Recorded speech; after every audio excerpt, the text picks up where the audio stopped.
हाँ जी बेटा, तो वाउचर्स तीन टाइप के होते हैं आपके।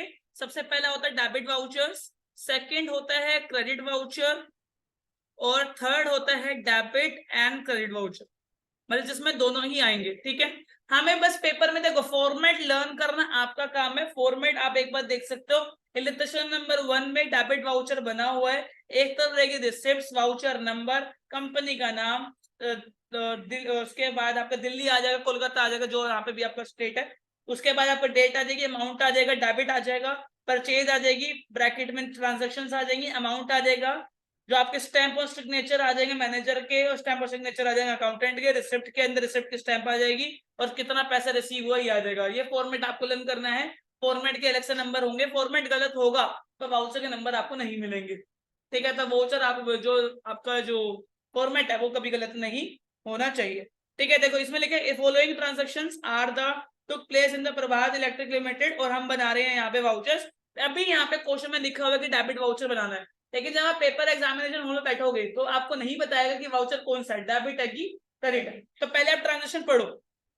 Boat electrical goods against cash memo 338, तो मैं क्या खरीद रहा हूँ, मैं कुछ गुड्स खरीद रहा हूँ और कैश में खरीद रहा हूँ। एक बात बताओ, आप कैश में कोई ट्रांजेक्शन करोगे क्या आएगा? Purchase account debited to cash. वही अगर आप सेल कर रहे होते, sale account debited to cash, to sale. ठीक है, वही आपकी कुछ ट्रांजेक्शन ऐसी होती है जहां पे कैश का नाम आता ही नहीं है, जहां पे किसका नाम नहीं आता, कैश का नाम आता ही नहीं है। जैसे कि मुझे दिख रहा है इलस्ट्रेशन नंबर 5 में लिखा हुआ है, यहाँ पे कोई कैश का नाम नहीं है। उसने बताया कि मैंने 20 बॉल्स खरीदी हैं, और यहाँ पर कुछ नहीं लिखा हुआ कि कौन सा वाउचर बनेगा, और मैंने ना उसमें ये नहीं लिखा हुआ कि कैश दिया है कि नहीं दिया।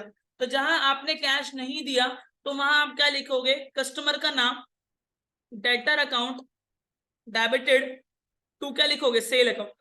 अब मैं इन 3 पॉइंट्स आपको समझा दूंगा कि आपको कैसे पता चलेगा कि डेबिट वाउचर है, क्रेडिट वाउचर है या मिक्स वाउचर है।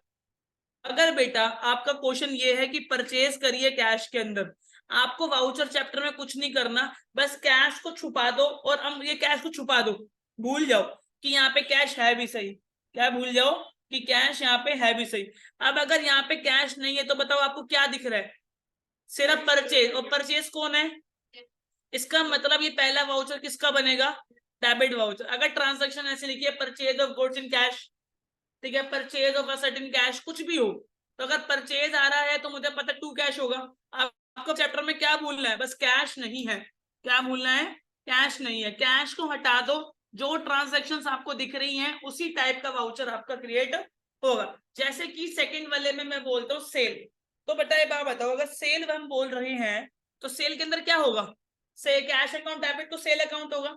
और अगर cash account debit to sale account होगा बेटा, तो वहां पे आपको कैश को छुपाना है। क्या छुपाना है, कैश को छुपाना। तो आपको क्या दिख रहा है, सिर्फ सेल, और सेल हमेशा क्या होती है, इसका मतलब वाउचर भी कौन सा बनेगा, क्रेडिट। तो वाउचर कौन सा बनेगा, क्रेडिट। लेकिन जो हमारी नेक्स्ट ट्रांजेक्शन है इसमें तो ऐसा कुछ है ही नहीं, नेक्स्ट ट्रांजेक्शन में ऐसा कुछ है ही नहीं। लास्ट वाली ट्रांजेक्शन में क्या बोले, debtor account debit to sale account, तो ना तो इसमें कैश ही नहीं है।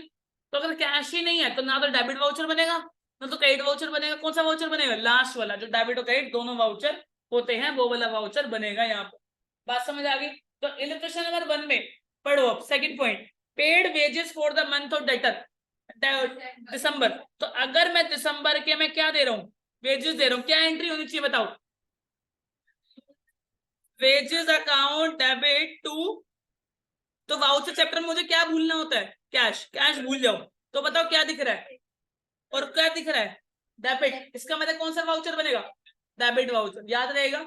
अगला कोई क्रेडिट वाउचर वाला कर लेते हैं। इलस्ट्रेशन 3 पे आ जाओ, इलस्ट्रेशन नंबर 3 न्यू बुक्स 2023, उसमें क्या लिखा है, sale of goods of rupees cash. तो कौन सी एंट्री होगी, ये वाली जो मैंने यहाँ लिखी हुई थी।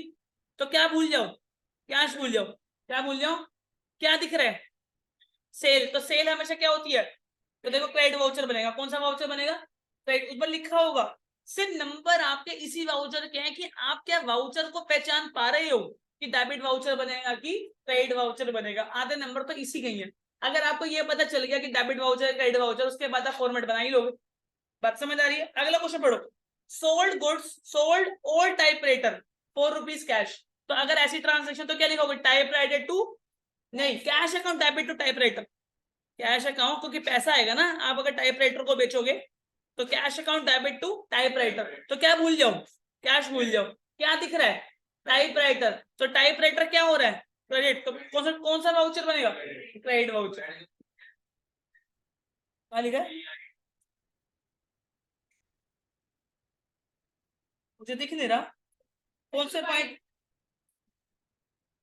अच्छा वो तो कुछ नहीं, कैश मेमो, इसके कैश मेमो के अकॉर्डिंग, क्योंकि जब हम कुछ सामान खरीदते हैं बेचते हैं तो एक बिल काटते हैं, उस बिल का नंबर हमें हर वाउचर पे लिखना पड़ता है कि कौन सा नंबर ऑफ बिल से ये वाउचर क्रिएट हो रहा है। ठीक है, वाउचर्स कुछ नहीं है, these are just an evidence कि जब हमारा सीए आएगा तो ये असली में ट्रांजेक्शन हुई है, इसके आपसे वो वाउचर्स मांगेगा। समझ आ रही है, तो ये चैप्टर बस इतना ही सही था, अब आप एक बार देख सकते हो।